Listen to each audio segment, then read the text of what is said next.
कैसे हैं आप लोग। मैं श्वेता आज आपको दशावतार की कहानी सुनाऊंगी। तो चलिए शुरू करें। बेटा कुछ पूजा पाठ भी करते हो या नहीं, एक माँ बोली। बेटा बोला, माँ मैं एक जीव वैज्ञानिक हूँ। मैं अमेरिका में मानव के विकास पर काम कर रहा हूँ। विकास का सिद्धांत चार्ल्स डार्विन, क्या आपने उसके बारे में सुना है? उसकी माँ मुस्कुराकर बोली, मैं डार्विन के बारे में जानती हूँ बेटा। उसने जो भी खोज की वह वास्तव में सनातन धर्म के लिए बहुत पुरानी है। हो सकता है माँ, बेटे ने भी व्यंगपूर्ण कहा। यदि तुम कुछ होशियार हो तो इसे सुनो। उसकी माँ ने प्रतिकार किया, क्या तुमने दशावतार के बारे में सुना है? विष्णु के 10 अवतार, बेटे ने सहमति में कहा। हाँ, पर दशावतार पर मेरी रिसर्च से क्या लेना देना? माँ फिर बोली, लेना देना है, मैं तुम्हें बताती हूँ। तुम और मिस्टर डार्विन क्या नहीं जानते हैं। पहला अवतार मत्स्य था, यानी मछली। ऐसा इसीलिए कि जीवन पानी में प्रारंभ हुआ। यह बात सही है या नहीं? बेटा अब ध्यानपूर्वक सुनने लगा। उसके बाद दूसरा अवतार क्रूम अर्थात कछुआ, क्योंकि जीवन पानी से जमीन की ओर चला गया। उभयचर तो कछुए ने समुद्र से जमीन की ओर विकास को दर्शाया। तीसरा था 12 अवतार यानी सुअर। इसका मतलब वे जंगली जानवर जिसमें अधिक बुद्धि नहीं होती। तुम उसे डायनासोर कहते हो। बेटी की आंखें फैलती हुई सहमति जताई।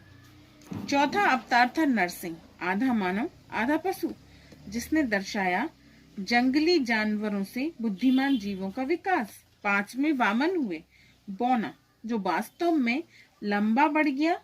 क्या तुम जानते हो ऐसा क्यों हुआ? क्योंकि मनुष्य दो प्रकार के होते हैं, होमो नरवानर और मानव। और नरवानर से विकास की लड़ाई जीत ली। बेटा दशावतार के प्रासंगिकता सुन के स्तब्ध रह गया। माँ ने बोलना जारी रखा। छठा अवतार था परशुराम, जिसके पास शस्त्र की ताकत थी। वे दर्शाते थे उस मानव को जो गुफा में और वन में रहता है, गुस्सैल और असामाजिक है। सातवां अवतार थे मर्यादा पुरुषोत्तम श्री राम, सोच युक्त प्रथम सामाजिक व्यक्ति, जिन्होंने समाज के नियम बनाए और समस्त रिश्तों का आधार रखा।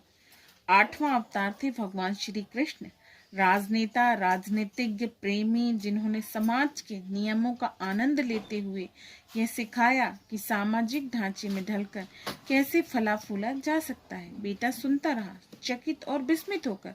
माँ ने ज्ञान की गंगा प्रवाहित रखी।